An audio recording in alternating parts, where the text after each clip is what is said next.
नमस्कार। मेरा नाम है अभय गुप्ता। स्वागत है आपका आपके अपने चैनल CIE क्लासेस में। आज मैं आपके सामने भारतीय राजनीति में हाल में ही हुई एक बड़ी घटना के बारे में डिस्कस करने वाला हूँ। इस घटना का संबंध है बिहार राज्य से। बिहार वैसे तो आए दिन किसी न किसी वजह से न्यूज़ में बना रहता है, लेकिन पिछले 2-3 दिनों में ये बहुत ज़्यादा न्यूज़ में है, और जिसकी वजह है एक व्यक्ति जिनका नाम है प्रशांत किशोर। मैं और आप डिस्कस करने वाले हैं। हो सकता है कि आपने इनका नाम ना सुना हो, या हो सकता है आपने इनका नाम सुना हो, लेकिन आज अपन इनके बारे में बहुत कुछ जानने वाले हैं। तो चलिए शुरू करते हैं आज का अपना टॉपिक। क्या प्रशांत किशोर बिहार में नए नायक के रूप में होंगे? क्या प्रशांत किशोर को एक नायक की भूमिका के रूप में बिहार की राजनीति में देखा जा सकता है? चलिए थोड़ा सा बात करते हैं प्रशांत किशोर के बारे में, और फिर बाकी अपन आगे मुद्दों पर डिस्कशन करने का काम करेंगे। सर्वप्रथम बिहार प्रशांत किशोर का जन्म 1977 में बिहार के सावा डिस्ट्रिक्ट में हुआ। शुरुआती एजुकेशन उनकी यहीं पर हुई। बाद में जैसे जैसे जीवन आगे बढ़ा, उन्होंने कई सालों तक यूएन के में काम किया, यूएन के मिशनों में काम किया, और 2013 के बाद से भारतीय राजनीति में उनका आगमन हुआ। सर्वप्रथम उनको पहचान मिली 2013 के चुनाव में, जब गुजरात का चुनाव था, और इस गुजरात के चुनाव में उन्होंने व्यवस्थित बीजेपी की जो गवर्नमेंट थी वहां पर उस समय नरेंद्र मोदी के नेतृत्व में जो चुनाव लड़ा गया गुजरात में, उनके लिए रणनीति बनाने का काम इनकी सरकार के इन्होंने किया। किसने? प्रशांत किशोर के द्वारा किया गया। इनको आपको देश में विख्यात प्रसिद्धि तब मिली जब 2014 का चुनाव आया। 2014 के चुनाव में बीजेपी की रणनीतिकार के रूप में पीके ने काम किया, यानी कि प्रशांत किशोर ने काम किया। आपने 2014 के चुनाव पर बहुत सारे नारे सुने होंगे। बहुत हुई महंगाई की बार, अब की बार मोदी सरकार। बहुत हुआ महिलाओं पर अत्याचार, अब की बार मोदी सरकार। बहुत हुआ भ्रष्टाचार, अब की बार मोदी सरकार। ऐसे नारे आपने बहुत ज्यादा सुने होंगे 2014 के चुनाव के समय। इन नारों को शुरू करने का काम, इन नारों को इंट्रोड्यूस करने का क्रेडिट जो जाता है वो प्रशांत किशोर को ही जाता है, जिन्होंने इसकी शुरुआत की थी या जिन्होंने इसको लेकर आए थे। उस रणनीति से क्या फायदा हुआ कि बीजेपी पूर्ण बहुमत के साथ 1989 के बाद किसी पार्टी को 2014 में पूर्ण बहुमत मिला, वो बीजेपी थी, जिसमें प्रशांत किशोर की एक बहुत बड़ी भूमिका थी। उसके बाद इनका नाम फेमस हो गया पूरे देश में। बाद में इन्होंने आम आदमी पार्टी, YSR कांग्रेस आंध्र प्रदेश की, TMC वेस्ट बंगाल के अंदर, इसके अलावा DMK तमिलनाडु के अंदर, ऐसी कई सारी पार्टियों को सफल एडवाइस दी और हर पार्टी को सक्सेस मिली। लेकिन कहते हैं ना कि व्यक्ति को जब अपने घर दिखाई देने लग जाए तो वो अपने घर के बारे में पहले सोचता है। तो ऐसे ही इन्होंने देखा कि बिहार की राजनीति में पिछले 35 वर्षों से कभी लालू जी तो कभी नीतीश कुमार जी का शासन रहा है, लेकिन बिहार में कुछ नहीं बदला। न बिहार में पलायन रुका, न बिहार में शिक्षा व्यवस्था बदली, न बिहार में स्वास्थ्य सिस्टम बदला, न ही बिहार में अपराधीकरण की छवि कम हुई। ये सब लगातार यूं ही होते रहे। पहले हाईलाइटेड थे, बाद में गुप्त रूप से होते रहे। तो इन सबको देखते हुए 2 अक्टूबर 2022 से प्रशांत किशोर ने जन स्वराज की शुरुआत की। जन स्वराज एक ऐसा अभियान जो बिहार के गांव, गली, मोहल्लों, गली गली तक पहुंचकर नागरिकों को जोड़ना था और उनको समझाना था कि आप जाति, धर्म, भाषा, परिवारवाद, इस राजनीति से दूर हटिए। अपने बच्चों के लिए, अपने बुजुर्गों के लिए शिक्षा, स्वास्थ्य, कौशल, रोजगार, इस राजनीति पर बात करिए, जिससे कि बिहार को एक अच्छा राज्य बनाया जा सके, बिहार को एक सफल राज्य बनाया जा सके। इन्होंने एक बहुत अच्छी प्रेरणा ली। आप जानते हैं कि अमेरिका का जब चुनाव हुआ था, ट्रंप उस समय शासन में थे। पहले ट्रंप की बात कर रहा हूं, हिलेरी क्लिंटन और ट्रंप के समय। तो ट्रंप ने एक बड़ा भाषण दी, अच्छा स्लोगन दिया, we make America great again. Same Prashant Kishor भी इसी विजन पे काम कर रहे हैं, we make Bihar great again. Bihar कोई छोटा मोटा राज्य नहीं है, बिहार की अपनी पहचान है। भारत का पहला साम्राज्य, जिसे मौर्य साम्राज्य के नाम से जानते हैं, जिसकी स्थापना चंद्रगुप्त मौर्य ने अपने गुरु चाणक्य के साथ मिलकर की थी, वो बिहार में ही की थी।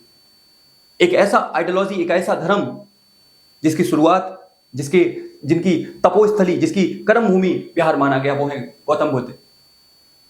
इसकी शुरुआत यहां से हुई। बिहार एक ऐसा राज्य जहां पर कई बड़े बड़े किंगडम डेवलप हुए। चाहे वो चंद्रगुप्त मौर्य का किंगडम हो, मौर्य साम्राज्य या गुप्ता किंगडम का हो, या बड़े बड़े विद्वानों का नाम हो, चाहे वो आपका गौतम बुद्ध का नाम हो, चाहे वो आर्यभट्ट का नाम हो, चाहे वो चाणक्य का नाम हो, ऐसे बहुत सारे विद्वान डेवलप हुए। विश्व की सबसे प्रसिद्ध यूनिवर्सिटी नालंदा यूनिवर्सिटी भी यही बनी, जहां बहुत सारे लोगों ने, बहुत महान लोगों ने शिक्षा प्राप्त की, चाहे वो चरक रहे हो, चाहे वो सुश्रुत रहे हो, चाहे वो फयान रहा हो। लेकिन हुआ क्या, इन राजनेताओं की घटिया चालों ने, इन राजनेताओं की स्ट्रेटजीज ने बिहार को एक पलायन राज्य बना दिया। बिहार को एक ऐसा राज्य बना दिया जो अपराधीकरण के नाम पर टॉप पर आता है। बिहार को एक ऐसा राज्य बना दिया जहां 10 और 15-15 हजार की नौकरियों के लिए युवाओं को अपना राज्य, अपना परिवार, अपना भाई बहनों को छोड़कर दूसरे राज्यों में जाना पड़ता है, जहां पर उन्हें दूसरे राज्यों के लोगों से गाली गलौज, उनकी आइडेंटिटी को लेकर असम्मान, ऐसी चीजों का सामना करना पड़ता है। लेकिन प्रशांत किशोर ने कहते हैं कि ना ईश्वर को कुछ और ही मंजूर होता है, और ऐसा ही प्रशांत किशोर के रूप में बिहार को एक नया नेता मिलना जा रहा है, जो ये बात कर रहे हैं कि हम बिहार को फिर से महान बनाएंगे, बिहार की फिर से खोई हुई प्रतिष्ठा को वापस दिलाएंगे, बिहार को एक ऐसा राज्य बनाएंगे जहां पर शिक्षा, स्वास्थ्य, कौशल, रोजगार की सुविधाएं बच्चों को मिले, उन्हें 10-15 हजार की नौकरी करने के लिए बाहर ना जाना पड़े, उन्हें शिक्षा व्यवस्था को बदनाम करके बाहर ना जाना पड़े, हम ऐसा राज्य बनाएंगे। ये बात बोली है किसने? प्रशांत किशोर ने, और साथ ही उन्होंने अपनी पार्टी का स्लोगन भी आगे बढ़ाया है। प्रशांत किशोर ने बिहार के गांव गांव में घूमकर जो टॉप लीडरशिप है, ऐसे नेताओं को इकट्ठा किया है जो रियल में काम करें, जो जनता के लिए काम करें। और फाइनली उन्होंने 2 अक्टूबर 2024, यानी कि आज 4 अक्टूबर है, 2 दिन पहले ही लगभग 50,000 पटना के वेटनरी ग्राउंड में उन्होंने 50,000 लोगों के साथ मिलकर एक नई पार्टी बनाई है, जिसका नाम रखा गया है जन स्वराज पार्टी। ये पार्टी छोटी जरूर है, लेकिन इस पार्टी ने अपना दमखम दिखा दिया है, और बिहार की जो पटरी पार्टियां जो पिछले 35 से 30 सालों में सत्ता में हैं, उनको लगने लगा है कि हाँ, ये व्यक्ति कुछ ना कुछ नया जरूर करेगा। नागरिकों को लगने लगा है कि बिहार में अब तीसरा विकल्प भी हो गया है, किसके बाद? जेडीयू और आरजेडी के बाद अब जन स्वराज भी है। धीरे धीरे जन स्वराज के लोग उनसे जुड़ रहे हैं। वहां पर कुछ राजनीतिक दलों ने, कुछ विद्वानों ने उनसे पूछा, कुछ पत्रकारों ने उनसे पूछा कि आपकी पार्टी की विचारधारा क्या है, क्या आप वामपंथी हैं, क्या आप दक्षिणपंथी हैं? कुछ तो ये कह रहे हैं कि ये लोग बीजेपी की बी टीम है, कुछ कह रहे हैं ये कांग्रेस की बी टीम है। इस तरह से आरोप लगे। तो प्रशांत किशोर ने इन सब का जवाब दिया कि इस पार्टी में हिंदू, मुस्लिम, सिख, क्रिश्चियन, समाज के सभी वर्ग और सभी जातियों के लोग शामिल हैं। इस पार्टी की कोई विचारधारा नहीं है, सिर्फ एक विचारधारा है, वो है इंसानियत। एक विचारधारा है जो बिहार को फिर से पुनः बनाना, महान बनाना। एक विचारधारा है जो बिहार में शिक्षा, स्वास्थ्य और कौशल की सुविधाएं प्रदान करना। इसके लिए हम काम कर रहे हैं, इसके लिए हमारा मेन विजन है, इसके लिए हम लगातार आगे बढ़ने का काम करते रहेंगे। ये बोला जा रहा है किसके द्वारा? तो आंसर है प्रशांत किशोर के द्वारा, जो कि अपने आप में एक बड़ी बात है, अपने आप में बिहार के लिए बड़ी बात है, बिहार की राजनीति के लिए बड़ी बात है। इस तरह से चीजें देखने को मिल रही है। ये तो बात हो गई हाल में ही प्रशांत किशोर की। अब समझना आपको यह है कि प्रशांत किशोर के सामने चुनौती क्या है। देखिए, सबसे बड़ी चुनौती इनका अपना खुद का भाषण। इन्होंने अपने भाषण में कल परसों वेटनरी ग्राउंड में ये कहा कि जैसे ही हमारी सरकार बनी, 1 घंटे के अंदर अंदर हम शराब बिक्री को पुनः चालू कर देंगे। आपको पता होना चाहिए कि नीतीश कुमार की सरकार शराबबंदी के नाम पर ही दोबारा वापस सत्ता में आई थी, क्योंकि महिलाओं का जबरदस्त समर्थन मिला था। ऐसे में अगर मान के चलिए इस मैसेज को नकारात्मक रूप से फैला दिया गया, तो इनको नुकसान उठाना पड़ सकता है कि ये तो शराब को बेचने वाले लोग हैं।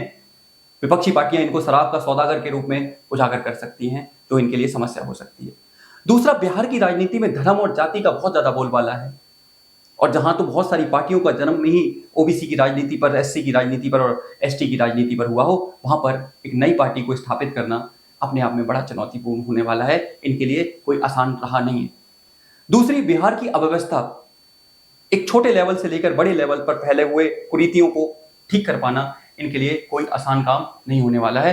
एक काफी चुनौती भरा इनके लिए काम होने वाला है, जो इनको मैनेज करने में थोड़ी प्रॉब्लम तो आएगी ही आएगी, जो कि अपने आप में एक मुद्दे की बात है। तो ये तो बात हो गई बिहार से संबंधित और प्रशांत किशोर से संबंधित।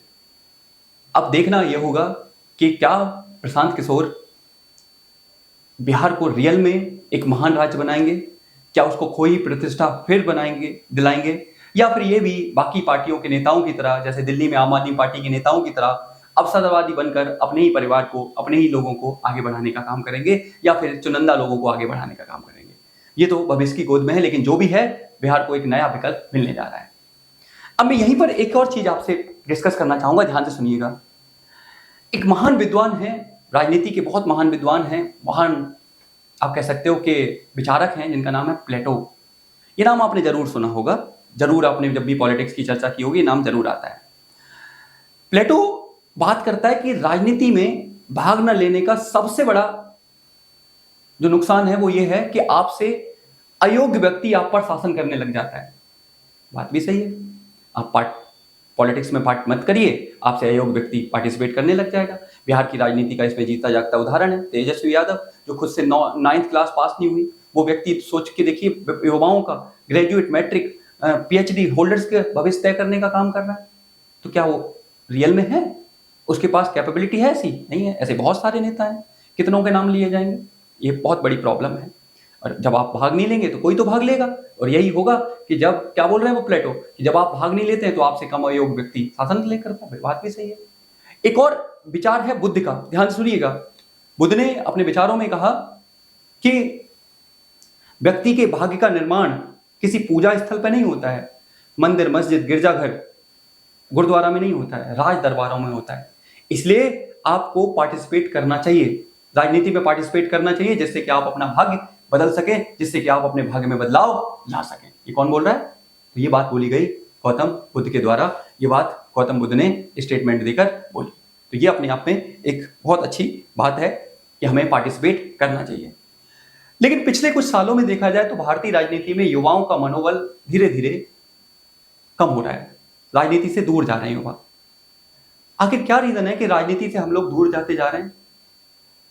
कुछ लोग तो कहते हैं कि मैं राजनीति से मैं बिल्कुल इंटरेस्ट ही नहीं रखता, राजनीति गंदा गेम है, ऐसा ऐसा लोग बोलते हैं। एक्चुअली वो राजनीति से दूर नहीं जाते हैं, वो राजनीतिक व्यवस्थाओं से परेशान हो जाते हैं। ऐसी व्यवस्थाओं से परेशान हो जाते हैं जो कुल मिलाकर लगभग एक जैसी ही बात करती हैं। इसी रूप में बिहार में एक नई राजनीति की शुरुआत होने जा रही है, जिसे प्रशांत किशोर ने जन्म दिया है, जिसमें उन्होंने, ध्यान सुनिएगा, उन्होंने पार्टी बनाने के बाद अपने आप को खुद को अध्यक्ष नहीं बनाया। उन्होंने एक दलित समाज से, एक पिछड़े समाज से आने वाले पूर्व IAFS ऑफिसर मनोज भारती को अध्यक्ष बनाया, जो इसका उदाहरण है कि रियल में पॉलिटिक्स का मतलब क्या होना चाहिए। ये एक बहुत अच्छी बात है कि अब सोसाइटी के ऐसे लोगों को मौका मिल रहा है जो रियल में कुछ काम करना चाहते हैं। एक और बात आपको मैं समझाना चाहता हूं कि मेरी और आपकी सोच राजनीति को लेकर क्या बन गई है कि राजनीति एक गंदा खेल है जिसमें कोई एक बार इंटर हो जाए वो घुसता चला जाता है। कुछ लोग कहते हैं कि हम लोग राजनीति में इंटरेस्ट ही नहीं रखते, तो कुछ लोग कहते हैं कि राजनीति अपराधीकरण की भूमि है और इससे दूर भागते हैं। लेकिन मैं आपको यहाँ पर गांधी की एक स्टेटमेंट देके समझाना चाहता हूँ कि राजनीति ने मुझे और आपको सांप की कुंडली की तरह घेरा हुआ है। जिस तरह से अजगर किसी व्यक्ति को अपनी कुंडली में घेर लेता है ना, वैसे ही राजनीति ने मुझे और आपको घेरा हुआ है।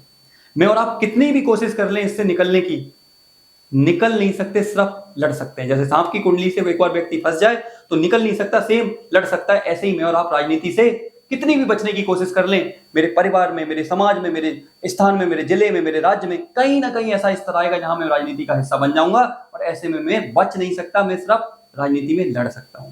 यही बात इन्होंने यहाँ पर कही है। यही बात मैं आपको समझाना चाहता हूँ कि राजनीति से हमें भागने की जगह उसमें पार्टिसिपेट करना चाहिए, क्योंकि वास्तविकता यही है कि नीति निर्णय का काम अगर हम लोग मिलकर करेंगे तो व्यवस्थित होगा, अच्छा होगा और चीजें बहुत अच्छे से चलेंगी। अब ये तो बात हो गई आज की पूरी चर्चा की। अब देखना होगा कि बिहार में जो नई राजनीति की शुरुआत हुई है, देखिए परिणाम चाहे कुछ भी हो, मैं नहीं जानता, आप भी नहीं जानते कि PK का विचार क्या है, प्रशांत किशोर क्या सोच के राजनीति में आए, मुझे भी नहीं पता। लेकिन जो भी है, राजनीतिक गलियारों में, राजनीतिक विद्वानों के बीच में, इवन बिहार में एक बात तय हो गई है कि अब 3 विकल्प हैं। लोगों के पास एक नया विकल्प आया है, एक ऐसा विकल्प आया है जो जनता की बात कर रहा है, जो शिक्षा, स्वास्थ्य, पलायन रोकने की बात कर रहा है, शिक्षा स्वास्थ्य को बढ़ावा देने, कौशल को बढ़ावा देने की बात कर रहा है। ये अपने आप में एक बड़ी बात है। तो ये था आज का डिस्कशन। मैं चाहूँगा कि आप इस पर जरूर चर्चा करें और इस वीडियो को थोड़ा सा शेयर करें अपने दोस्तों के साथ, जिससे कि सबको में ये मैसेज पहुँचे और चीज़ें आगे बढ़ने का काम करें। मैं इसी बात के साथ अपनी बात खत्म करूँगा और मिलूंगा ऐसे ही तब तक नई क्लास में। तब तक आप अच्छे से पढ़ते रहिए, खुश रहिए और मन लगा के चीज़ें करिए।